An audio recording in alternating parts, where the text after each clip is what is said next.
And So share with me your name and where you're from. Hello, my name is Daniel Lopez. I'm currently a student at Western Michigan University. Okay, what's your major? I'm currently studying accounting and finance. Love to hear that. What got you into that?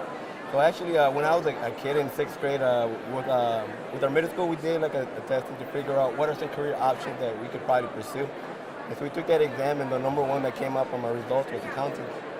And after that, we went to a vocational program. We really got to be able to job shadow the people within that profession.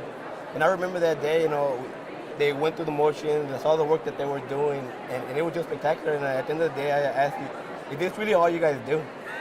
And he said, yep, this is a life of an accountant. And I mean, ever since then, I was really sold on accounting, and I even came to the university. I tried out the classes, and ever since then, I was able to excel, and I really, ever since then, figured out So the you've accounting piece for known me. what you wanted to do since sixth grade. Correct. Do you know how lucky you are? I am, every time I ask a lot of people in college, they say they really have a struggle to figure out what is their passion. And, I always tell them, you really got to figure out what are you willing to do in life for free. And I really want to use my education and my profession and my career to really have an impact in the world. Man, you feel like a tax or audit? Audit. Audit. Correct. All right. What makes you unique or special? Tell me something about you. Well, one of the great things, ever since I was a little kid, I've always had like this thing in my heart that always say that I'm here in the world, on this earth for a calling, and my calling is to really try to leave an impact for a better world for the next generation. And what I mean by that is, I mentioned earlier that I want to combine my education and my career. And so my whole life goes to try to reduce that global wealth inequality that exists in minorities across the world.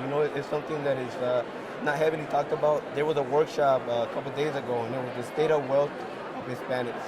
And that's just something that really fell in my alley, because that's a lot of things that I do research in.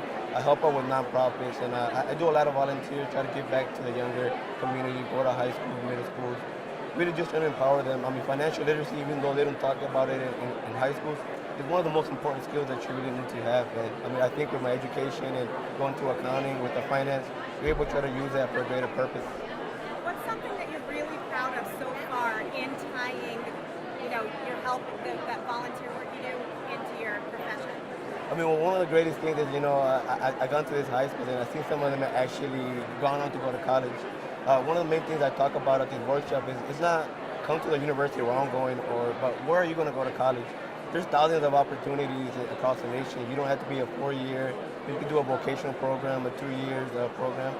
We need to be able to fill the different jobs that the society needs. Not everyone's meant to be an accountant. Not everyone's meant to be a doctor.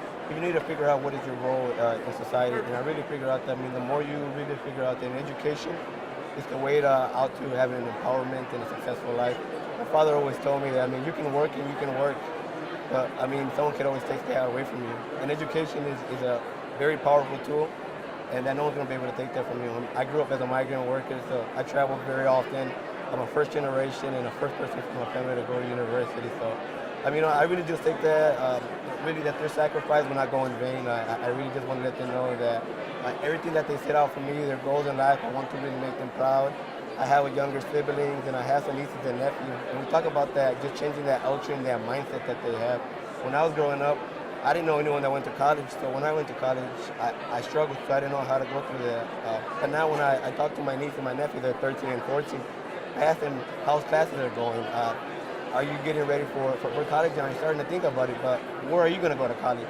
And so we just try to change that mindset that it wasn't a conversation that I had growing up. And they're starting to get eager, because now me and my sister are in college, so we're able to bring back stuff from our university. And so right away, that's just an exposure to them. That let them know, I go to Western, like I said, so when I bring back gear for them, my sister goes to Michigan State, they're able to see there's two distinct universities, but the opportunities are endless. We just don't want them to know that go to Western or go to Michigan State. We want you to just choose what makes you happy and follow what's going to be the right path for you. Well, you're such a role model, because I love how you're saying, where are you going to go to college, not are you going to college? Correct. That's good. Just reframing that mindset. So good. All right, what do you do for fun? One of the great things I really do, I'm into soccer. I love soccer. I played soccer when I was in high school, and for me, that was one of the most important things in my life. It helped me build a lot of characteristics, and it really shows you working in a team setting, how to use those, and transfer those into both in an education setting, but also a professional career setting. And so, I mean, I like to do that. I like to hang out with my family. I love cooking, and really, I mean, when I was young, I was kind of tend to be a little bit of a picky eater. And so my mom was like, if you don't like what you eat, you gotta make something else. So ever since then, I just remember I used to just ask her if I could kind of make some videos of her, try to see how she could would cook, so I could try to repeat it and try to see if it worked out. But over the years, I gotten better. But I mean, like I said, cooking is one of the great things that I really enjoy it. It's a good way to kind of just de-stress from everything that's going on out there. What's your favorite dish to cook? What's your specialty? Well, one of the things I really like to make, I like to make fajitas, and I make some very great guacamole. I actually have a special recipe. What is it? Come on, come on. I'd like to make Maybe it too. we What won't is be able to it? speak about it, but I mean, I definitely could maybe bring some to the RSM office at some point.